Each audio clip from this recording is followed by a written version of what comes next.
ओम शांति 15/9/2023 की मुरली है।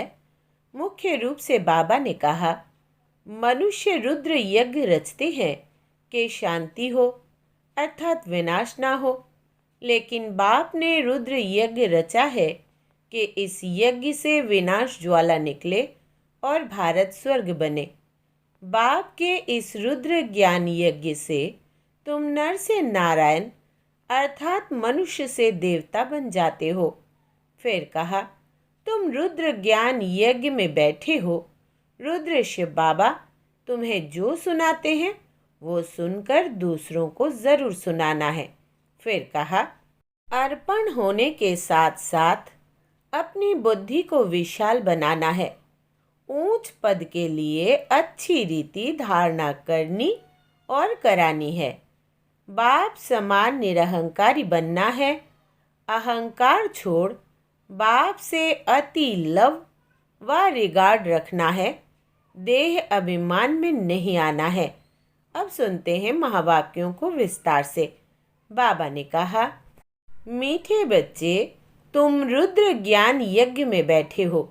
रुद्र शिव बाबा तुम्हें जो सुनाते हैं वो सुनकर दूसरों को ज़रूर सुनाना है। प्रश्न है, बाप ने भी यज्ञ रचा है और मनुष्य भी यज्ञ रचते हैं, दोनों में कौन सा मुख्य अंतर है? उत्तर, मनुष्य रुद्र यज्ञ रचते हैं कि शांति हो अर्थात विनाश ना हो, लेकिन बाप ने रुद्र यज्ञ रचा है कि इस यज्ञ से विनाश ज्वाला निकले और भारत स्वर्ग बने। बाप के इस रुद्र ज्ञान यज्ञ से तुम नर से नारायण अर्थात मनुष्य से देवता बन जाते हो। इस यज्ञ से तो कोई भी प्राप्ति नहीं होती है। गीत है, तुम्हारे बुलाने को जी चाहता है। ओम शांति। यह कितना मीठा गीत है और कितना अर्थ सहित है। जो विशाल बुद्धि वाले होंगे वो अच्छी रीति समझ सकेंगे। बुद्धि भी नंबरवार है ना। उत्तम, मध्यम, कनिष्ठ होते हैं। उत्तम बुद्धि वाले इसका अर्थ अच्छी रीति समझ सकते हैं। तुम्हारे बुलाने को जी चाहता है, यह कौन याद करते हैं? बच्चे। कौन से बच्चे? बच्चे तो ढेर है। जो ब्राह्मण बने हैं, जो देवता थे, जिन्होंने ही पूरे 84 जन्म लिए हैं, उन्होंने ही जैस्ती बुलाया है। वही शिव अर्थात सोमनाथ के मंदिर की स्थापना करते हैं। सिद्ध होता है हम जो पूज्य देवी देवता थे अभी पुजारी बने हैं। बरोबर, हम पूज्य थे फिर पुजारी बने तो सोमनाथ शिव की पूजा करते हैं। रुद्र यज्ञ बहुत रचते हैं। रुद्र ज्ञान यज्ञ कभी नहीं रचते। रुद्र यज्ञ नाम रखते हैं। अभी भी रुद्र यज्ञ रच रहे हैं। तुम बहुत अच्छा समझा सकते हो। रुद्र कौन है? क्या रुद्र ने कभी यज्ञ रचा था? कैसे रचा? फिर क्या उसकी सिद्धि हुई? यह तो कोई नहीं जानते। तुमको अभी ज्ञान का तीसरा नेत्र मिला है। परम पिता परमात्मा के सिवाय ज्ञान का तीसरा नेत्र कोई दे नहीं सकता। ज्ञान सागर परम पिता परमात्मा को ही गाया जाता है। मनुष्य को ज्ञान सागर नहीं कह सकते। अभी तुम जानते हो हमको दादे का वर्षा मिल रहा है, जिसको ही याद करते हैं कि बाबा आकर अविनाशी ज्ञान रत्नों का दान करो। फिर हम भी दान लेकर औरों को करेंगे। बहुत सहज है। सिर्फ याद दिलाएंगे कि तुम्हारे 2 बाप है। भक्ति मार्ग में 2 बाप हो जाते हैं। सतयुग त्रेता में लौकिक बाप ही होता है। वहाँ वर्षा भी तुम इस समय के पुरुषार्थ अनुसार पाते हो। तो तुम बच्चों का माथा फिरना चाहिए। ऐसी ऐसी जगह जाकर पूछना चाहिए कि रुद्र यज्ञ किसने रचा था। क्या रुद्र ज्ञान यज्ञ है या रुद्र यज्ञ है? असुल नाम है रुद्र ज्ञान यज्ञ। रुद्र तो है निराकार, वो कैसे यज्ञ रचेगा? ज़रूर शरीर धारण करना पड़े। दक्ष प्रजापति का यज्ञ भी मानते आते हैं। दिखाते हैं, दक्ष प्रजापति यज्ञ में अश्व को स्वाहा करते हैं, घोड़े को टुकड़े टुकड़े कर जलाते हैं। उनको दक्ष प्रजापति यज्ञ कहते हैं। यह तुम अभी जानते हो तो वहाँ लिखना चाहिए यह कौन सा यज्ञ है। बड़ा भव्य से यज्ञ करते हैं, बहुत पैसे इकट्ठे करते हैं, बड़े बड़े आदमी दान करते हैं। कोई 100 निकालते, कोई 500 निकालते। इस रुद्र ज्ञान यज्ञ में तो तुम सारे स्वाहा होते हो। इसमें तो थोड़ा थोड़ा पैसा निकाल इकट्ठा करते हैं, फिर ब्राह्मण को दक्षिणा मिलती है। यहाँ तो तुमको स्वाहा होना पड़ता है, वहाँ स्वाहा होने की बात नहीं। यहाँ बच्चे कहते हैं, बाबा तन मन धन सहित मैं आता हूँ। वहाँ ऐसे नहीं कहेंगे, आहुति में कभी ऐसे नहीं डालेंगे। आरती आदि होगी, चंदा चीरा होगा, बड़ों बड़ों से लेते हैं। तुम बच्चे जानते हो, इस रुद्र ज्ञान यज्ञ से ही विनाश ज्वाला प्रज्वलित हुई है। वो यज्ञ रचते हैं शांति के लिए, विनाश के लिए नहीं। वहाँ शांति का बड़ा आवाज़ करते हैं। शांति तो सारी दुनिया में चाहिए ना। परमात्मा है शांति का सागर। तुम बच्चों को अर्थ समझाया जाता है। अखबार पढ़ते हो तो ख्याल चलना चाहिए कैसे हम सबको समझाए। बाप जानते हैं कैसे बीके दुकान संभाल रहे हैं। सेठ का कौन सा दुकान अच्छा चलता है, कौन सा मैनेजर अच्छा है, वो तो गुड़ जाने, गुड़ की गोथरी जाने। यह ब्रह्मा है गोथरी। यह बड़ी रमणीक बातें हैं। तो रुद्र ज्ञान यज्ञ के लिए तो लिखा हुआ है, इससे विनाश ज्वाला निकली। वो यज्ञ करते हैं शांति के लिए। यह है सच्चा सच्चा यज्ञ। उन ब्राह्मणों को तो अनेक सेठ होते हैं, यहाँ तुम ब्राह्मणों का एक ही सेठ है। बाप है रुद्र। रुद्र बाप कहो, शिव कहो, सोमनाथ कहो।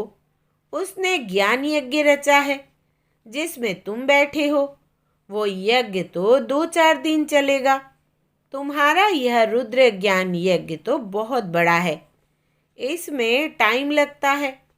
यह है नर से नारायण अथवा मनुष्य से देवता बनने का यज्ञ। वो तो ऐसे नहीं कहेंगे। बाप बैठ समझाते हैं कैसे उन्हों को सावधान करो। बड़ों बड़ों को बोलो, यह तुम जो यज्ञ रचते हो इसमें भूल है। परम पिता परमात्मा कल्प कल्प संगम पर आते हैं। शास्त्रों में युगे युगे लिख दिया है, यह भूल कर दी है। वैसे ही रुद्र यज्ञ रचते हैं। वास्तव में रुद्र ज्ञान यज्ञ है। शिव का नाम है रुद्र, उसने ही ज्ञान यज्ञ रचा है। जैसे इब्राहिम ने अपना इस्लाम धर्म स्थापन किया, बुद्ध ने बौद्ध धर्म स्थापन किया, वैसे रुद्र का है ज्ञान यज्ञ, जिससे विनाश ज्वाला प्रज्वलित होगी। तो गोया वो लोग शांति के लिए यज्ञ रचते हैं, अर्थात विनाश नहीं चाहते। स्वर्ग की स्थापना के लिए नरक का विनाश हो तो अच्छा ही है ना। भारत है अविनाशी खंड। ज़रूर भारत के मनुष्य संप्रदाय बहुत ज़्यादा होने चाहिए। आदि सनातन देवी देवता धर्म था, उनको सारा कल्प हुआ है। शास्त्रों में 33 करोड़ लिख दिया है, परंतु यह तो समझाना चाहिए। ज़रूर और धर्म वालों से देवता धर्म की आदमशुमारी जास्ती होगी, लेकिन वो कन्वर्ट हो गए हैं तो कैसे निकले। बौद्धी, क्रिश्चियन, मुसलमान आदि जाकर ढेर बने हैं, इसलिए थोड़ी संख्या हो जाती है। यह भी ड्रामा। इसमें समझने की बड़ी विशाल बुद्धि चाहिए। जब तक बुद्धि में ज्ञान नहीं बैठा है तो सिर्फ अर्पणमय होने से क्या फायदा। अर्पणमय तो ढेर बनते हैं, परंतु जो अच्छी रीति धारणा कर और कराते हैं, प्रजा बनाते हैं, वही अच्छा पद पा सकते हैं। तो यह गीत एक्यूरेट है, बुलाने को जी चाहता है। सबसे पहले 84 जन्म किसने लिए होंगे? जो पहले पहले थे वो थे ही देवी देवताएं, सो भी भारत में थे। अभी तो कोई कहाँ कन्वर्ट हो गए हैं, कोई तो भारत से बाहर चले गए हैं। नहीं तो वास्तव में भारत जैसा बड़े ते बड़ा तीर्थ और कोई है नहीं। और सभी धर्म स्थापक जो है उन्हों को भी पावन बनाने के लिए भगवान को भारत में आना पड़ता है, क्योंकि सब पतित है। सबको पावन बनाने वाला एक है, यह तुम जानते हो। तुम्हारे में भी नंबरवार यथार्थ रीति जान सकते हैं। तुम कहेंगे हम रुद्र ज्ञान यज्ञ में बैठे हैं। ऐसा कोई यज्ञ होता है क्या जिसमें इतना समय बैठे हो? क्या बैठ करते हो? रुद्र जो ज्ञान सुनाते हैं वो सुनते ही रहते हो। जहाँ तक रुद्र बाबा इस शरीर में है सुनाते ही रहेंगे। प्रजापिता ब्रह्मा भी तो जरूर यहाँ होगा ना। ब्रह्मा का दिन और ब्रह्मा की रात गाई हुई है। सूक्ष्म वतनवासी ब्रह्मा का थोड़े ही दिन और रात बनाएंगे। वो तो सूक्ष्म वतनवासी देवता है। दिन और रात का प्रश्न यहाँ का है। ब्रह्मा की रात माना पतित, फिर वही पावन बनते हैं तो दिन होता है। ब्रह्मा को भी पावन बनाने वाला वो एक सद्गुरु है। सत्य बाबा, सत्य टीचर, सद्गुरु तीनों इकट्ठे हैं। पहले ज़रूर बाप के बच्चे होंगे, फिर पद टीचर से पाएंगे। नंबरवार है ना। यह भी बुद्धि में रहे तो कितनी खुशी रहे। तुम पहले बेहद के बाप के थे ना। यहाँ आए हो पाठ बजाने। भक्ति मार्ग में बेहद के बाप को याद करते आए हो, क्योंकि वो है स्वर्ग का रचयिता। ज़रूर स्वर्ग की राजाई देने वाला होगा। यह समझाना तो बड़ा सहज है। सेंसिबल ही समझा सकेंगे। वास्तव में सेंसिबल तुम ब्राह्मण हो। तुम्हारे में जो अक्लमंद है उनमें भी नंबरवार है। दुनिया के अक्लमंद भी नंबरवार है ना। यहाँ भी जो सेंसिबल बनते जाएंगे वो ज़रूर अच्छा नंबर पाएंगे। हर एक अपनी दिल से पूछे, हम कहाँ तक सेंसिबल बना हूँ। जैसे बाबा मुरली चलाते हैं वैसे वहाँ भी तुम्हारी मुरली चल सकती है। तुम उन्हें समझाओ कि रुद्र यज्ञ और रुद्र ज्ञान यज्ञ में रात दिन का फर्क है। रुद्र ज्ञान यज्ञ रचा तो उससे विनाश ज्वाला निकली। भारत स्वर्ग बना और यह फिर यज्ञ रचते हैं विनाश ना हो, अर्थात स्वर्ग स्थापन ना हो। यह तो उल्टी बात हो गई। तब तो बाबा कहते हैं मैं इन सब का उद्धार करने आता हूँ, रुद्र ज्ञान यज्ञ रचता हूँ। तो तुम प्रतिज्ञा करते हो, बाबा हम आपसे सुनकर और सुनाएंगे। अच्छा, औरों को सुनाएंगे। पहले यहाँ तो रिपीट करो, घड़ी घड़ी रिपीट करो, जो फिर कहाँ समझा सको। फर्स्ट क्लास पॉइंट है। उस यज्ञ में तो जौ तिल आदि डालते हैं। मेरे रुद्र ज्ञान यज्ञ में तो सारी पुरानी दुनिया की सामग्री स्वाहा हुई थी, परंतु यह सब बातें कोई की बुद्धि में अच्छी रीति धारण नहीं होती। बाप को याद नहीं करते हैं तो बुद्धि का ताला नहीं खुलता। बाबा कहते हैं हम भी क्या करें, इस समय सबकी बुद्धि पतित है। उनको पावन बनाता हूँ। जो मेरे को याद नहीं करते उनमें धारणा नहीं हो सकती। बुद्धि का ताला कैसे खुले? याद से ही खुलेगा। मोस्ट बिलावेड बाप है, उनकी बड़ी महिमा करते हैं। शिव बाबा की कितनी महिमा है। शिव की पूजा भी होती है, तो ज़रूर आता होगा ना। बगैर ऑर्गन्स क्या आकर करेंगे। तो अब ब्रह्मा में आया हुआ है। तुम बच्चे बाप दादा के सामने बैठे हुए हो, परंतु देह अभिमान होने कारण इतना लव बाप के लिए रिगार्ड नहीं रहता। डायरेक्शन पर मुश्किल चलते हैं, अहंकार में आ जाते हैं। बाप कहते हैं मैं निरहंकारी हूँ, तुमको इतना अहंकार क्यों आता है? बस समझते हैं मैं ही होशियार हूँ। इतना देह अभिमान आ जाता है। अब कोई का पति मर जाता है तो उसकी देह खत्म हो गई, बाकी आत्मा निकल गई। फिर ब्राह्मण में आत्मा को बुलाते हैं, देह को तो नहीं बुलाते। भावना रखते हैं तो भावना का भाड़ा मिलता है। पति को याद करते रहे तो पति का साक्षात्कार कर लेंगे। बाबा साक्षात्कार तो कराते हैं ना, ऐसे बहुतों का प्यार होता है। आएगी तो आत्मा ना। कोई का स्त्री में प्यार है तो भावना का भाड़ा मिल जाता है। स्त्री को देख लेते हैं, चीज़ ले आते हैं, खुद उनको पहनाते हैं। ऐसे बहुत कुछ होता आया है। आगे बहुत विधि से खिलाते थे। जैसे गणेश को अथवा नानक आदि को याद करते हैं तो साक्षात्कार हो जाता है। ऐसे बहुतों को हो सकता है, परंतु वो चाबी एक ही बाप के हाथ में है। बाप कहते हैं यह साक्षात्कार की बातें भी ड्रामा में नूंदी हुई है। साक्षात्कार कराया, ड्रामा चला, ठहरता नहीं है। ड्रामा को भी अच्छी रीति जानना होता है।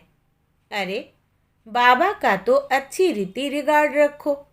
बाप में इतना रिगार्ड प्यार रखना बड़ा मुश्किल समझते हैं वो तो निराकार है। कहते हैं यह तो उनका रथ है, उनको हम क्या करेंगे? हम तो निराकार को ही याद करेंगे। अच्छा, निराकार की गोद में जाकर दिखाओ, निराकार साथ खाओ पियो। तुम इनके पास क्यों आते हो? कहते हैं नहीं बाबा, आप इसमें हो, आपको ही इसमें विराजमान समझ चलते हैं। यह बड़ा मुश्किल किसकी बुद्धि में रहता है। ऐसे बहुत है जो गपोड़े लगाते हैं। हमारा बाबा में बहुत प्यार है, हम इतने घंटे बाबा को याद करते हैं। बाबा कहते हैं मैं भी पूरा याद नहीं करता हूँ, मैं तो एक ही सिकिलदा बच्चा हूँ, फिर भी मैं पुरुषार्थ बहुत करता हूँ। अच्छा, मीठे मीठे सिकिलदे बच्चों प्रति माता पिता बाप दादा का याद प्यार और गुड मॉर्निंग। रूहानी बाप की रूहानी बच्चों को नमस्ते और हम रूहानी बच्चों की रूहानी बाप दादा को याद प्यार, गुड मॉर्निंग और नमस्ते बाबा नमस्ते। धारणा के लिए मुख्य सार। पहला, अर्पण होने के साथ साथ अपनी बुद्धि को विशाल बनाना है। ऊंच पद के लिए अच्छी रीति धारणा करनी और करानी है। दूसरा, बाप समान निरहंकारी बनना है। अहंकार छोड़ बाप से अति लव व रिगार्ड रखना है। देह अभिमान में नहीं आना है। वरदान है मालिक बन कर्मेंद्रियों से कर्म कराने वाले कर्मयोगी कर्म बंधन मुक्त भव। विस्तार है ब्राह्मण जीवन कर्म बंधन का जीवन नहीं, कर्मयोगी जीवन है। कर्मेंद्रियों के मालिक बन, जो चाहो जैसे चाहो जितना समय कर्म करने चाहो वैसे कर्मेंद्रियों से कराते चलो तो ब्राह्मण सो फरिश्ता बन जाएंगे, कर्म बंधन समाप्त हो जाएंगे। यह देह सेवा के अर्थ मिली है। कर्म बंधन के हिसाब किताब की जीवन समाप्त हुई। पुरानी देह और देह की दुनिया का संबंध समाप्त हुआ, इसलिए इसे मर्जीवा जीवन कहते हैं। स्लोगन है दिलाराम के साथ का अनुभव करना है तो साक्षीपन की स्थिति में रहो। दिलाराम के साथ का अनुभव करना है तो साक्षीपन की स्थिति में रहो। अच्छा, ओम शांति।